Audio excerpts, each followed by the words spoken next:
Not my kids. That's what my mom's battle cry was on the day that the FBI were standing there at her door, telling her that her kids were involved in a break in at a summer house and that there was stolen goods and that we were involved. And my mother was vehemently opposed to any thought that her precious kids could have had anything to do with it. So let me set the scene for you. Um, my mother, she's a single mom at this point, had been divorced from my stepfather for maybe 2 years. Um, and we were in this little small town. And when I say little, it had four corners, a stop sign. There was a grocery store with a corner of it portioned off as a post office and two gas pumps outside. That was it. I've had people stand there right in the middle of town or in their car and ask me where it was when they were right dead in the center of town.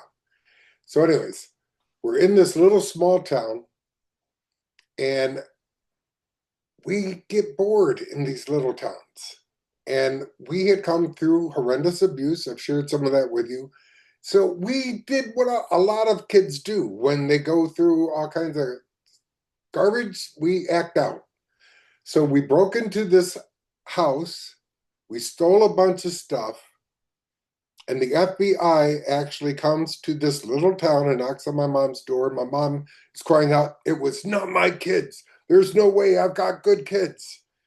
And she is just battle ready and saying there is no way in heck that it was my kids that were involved in this.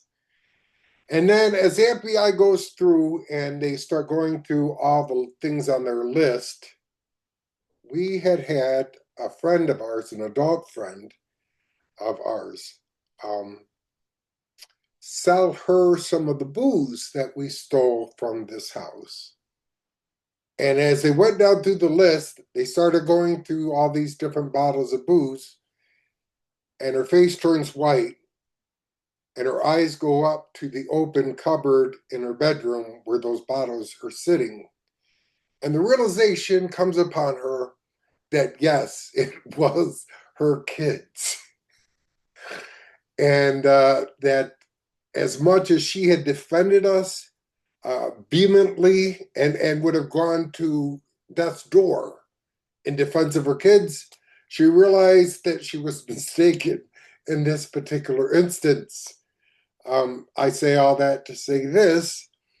Um, in the town that we lived in this really small town, if you've ever lived in a small town, you know that everybody knows everybody. So I'm saying my reputation was not very well thought of in this town. Now, there happened to be a single mom down the street who invited the kids in the neighborhood to come to her house, and we would learn Bible stories. And she would give us yogurt and Pepsi. And I just really loved being with this person. She was very dear to me. And she opened up the possibility of coming to know Jesus. And one day she invites me to go to Easter Sunday at the church. Now, normally you can't get five people in that church. And I think the population of that little small town that I've described was probably around 75 all total. Well, I would say about 40 to 50 people were inside the church for Easter Sunday. It was one of the 2 days in the year that everybody in the community was there. So I'm there at this service. They have this wonderful traveling family who came in and sang and gave testimony, and there was an altar call. And they asked people who wanted to come to know the Lord to come down front. Now, I'm way in the back, and I'm struggling inside my heart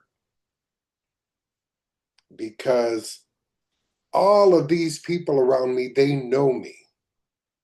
And I kind of felt like if you're familiar with the story of the Samaritan woman, where she had 5 husbands, and the person she was living with now was not her husband. That's kind of how I felt in that community. I was kind of a pariah.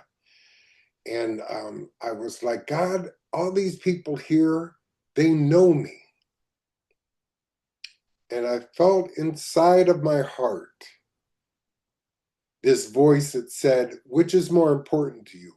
What they think about you or what I think about you?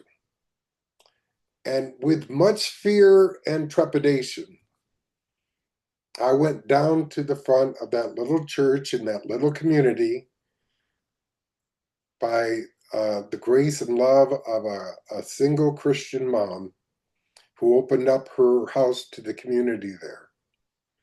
And I surrendered my life to the Lord.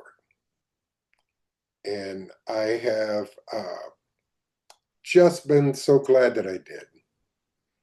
And a part of my story is this, that going down in front of all of those people when they knew that I was a troublemaker in that town was a very, very hard thing for me to do.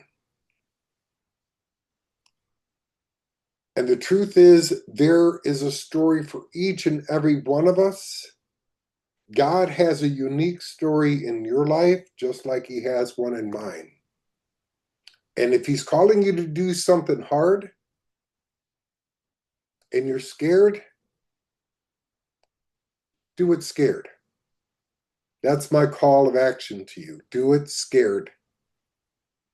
But hear that small, still voice and respond and do what he's telling you to do. Blessings to you. Bye.